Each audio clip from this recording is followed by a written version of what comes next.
Alright, so, hey guys, welcome back to another episode of Mabimpressions, and today I want to talk about Little Witch in the Woods. This game launched in early access May 16th, 2022, and I think the devs and publishers sunny side up for the review copy. I want to answer what the heck the game is. Do I think it's worth playing? Is it worth your time and money? So, first of all, this game is very chill. It's very casual. There's a ton of dialogue. You are controlling a witch named Ellie who has kind of just graduated from her academy and is sent off to a sort of town called Highland, but instead you are kind of left behind on your train. You find an abandoned witch hut and you decide to, go in there, fix it up, and make it your own. While doing so, you explore the forest around you, and you start to find more and more NPCs who kind of need your help. Maybe you have to craft some potions to heal them, lift a curse, and there's other types of potions you can do to,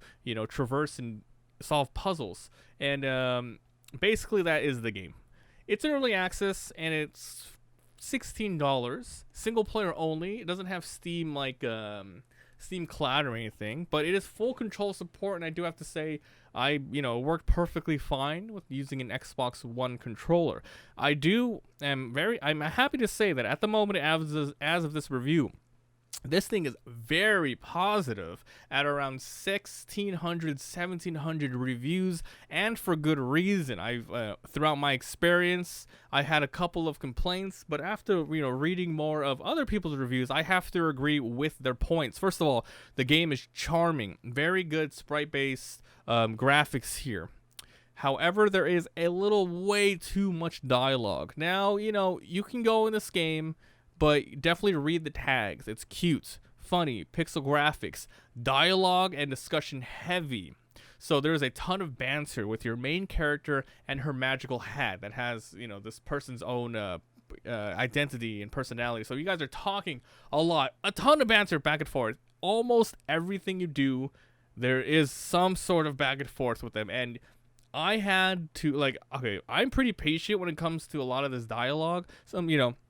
I record it for a let's play or anything like that. I'll read some of it out loud.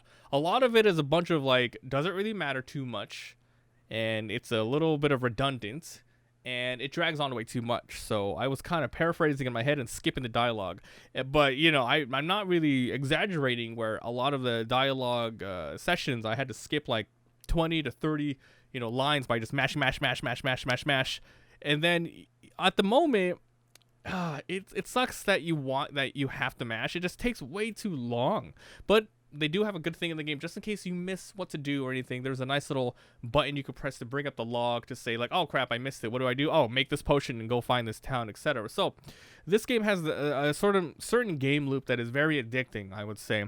It's not necessarily 100% like Rune Factory or Stardew Valley, where you're going to be making a farm or anything, but it changes up the formula somewhat. You are still on a stamina-based system where everything you do, running, and just running, picking up stuff, doing chores, it uses up your stamina. You can increase it back by eating food.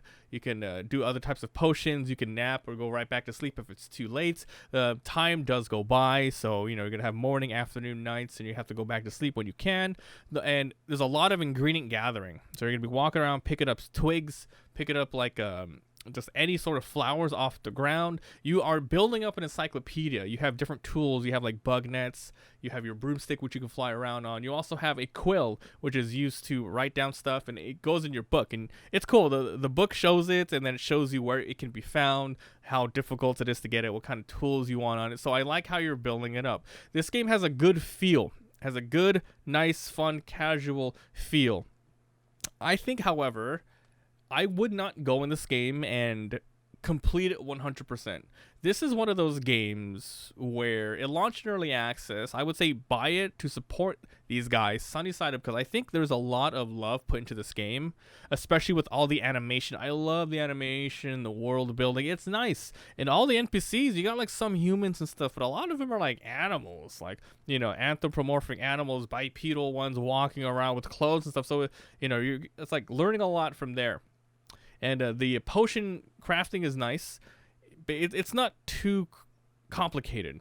but you do want to collect all the ingredients. You want to read the recipe book. You want to be like, okay, you have to extract this to get the essence out of that, put it in the pot, turn it up to its very specific heights, and maybe you want to stir it only clockwise, and etc. to make the potions. And you're going to be doing a ton of that because you have to solve puzzles all over the map, give certain potions to some NPCs to solve quests, and then go from there. This game has like money as well. You're going to be getting a catalog later to buy ingredients, upgrading your house, etc. So there is a lot of stuff here, and I do recommend this game. But like I said, I wouldn't go in spending 30-40 hours doing everything. I think with this game, you buy to support, maybe get it on a sale, play for a couple of hours just to get a good feel of the game, and then drop it and come back once it's fully out, because I think you are going to get the best experience if you play kind of somewhat blind after the first couple hours. Play the first couple hours, see what's for you, keep it to support the devs, but when it's done, fully explore it, because that's when you kind of get the Stardew Valley sort of gameplay loop where it's like, okay, it's the morning, what do I want to do this morning? I want to go run over here, I want to find these potions, I want to gather these ingredients, I gotta make sure I know exactly how these animals behave so I can gather their stuff and so on. So it's good. I do like the cover art. It's very nice, good anime stuff. The sprite based thing is nice, but I just have to say the only thing that is going to be kind of complained about, and as I mentioned before, it's just the dialogue, but it's not a bad thing. It's just too much. I don't know if they should dial it down, which means they have to destroy some of their dialogue work, because there's a ton here, and like I said, a lot of it's like just back and forth, redundant, doesn't matter. Have a skip button that just goes through it all, or you have to cut it down, unfortunately, because it's just too much that doesn't need to be there, and it's not even like substantial like to the plot at all, because you're not learning much about your character. You know your character is helpful, bubbly, etc. You don't need all of that. So that's the one thing I would have to say. But yes, it's not bad. Little Witch in the Woods. If you guys enjoy, leave a like. It helps a lot. If you have any sub for daily videos, let me know what you guys think. Have you checked this game out through the gameplay? Is this something you would pick up?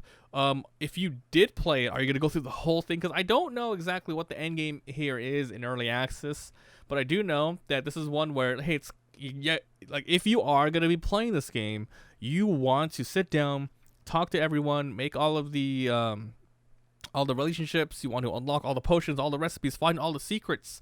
You don't want to do that right away and then have to come back a month later and be like, oh, they added a new thing, let me go check it out again. It's probably the best to just do a little bit now and then fully 100% it later when it's out. So let me know what you guys think. Thanks for watching, and we'll see you guys next time. Bye.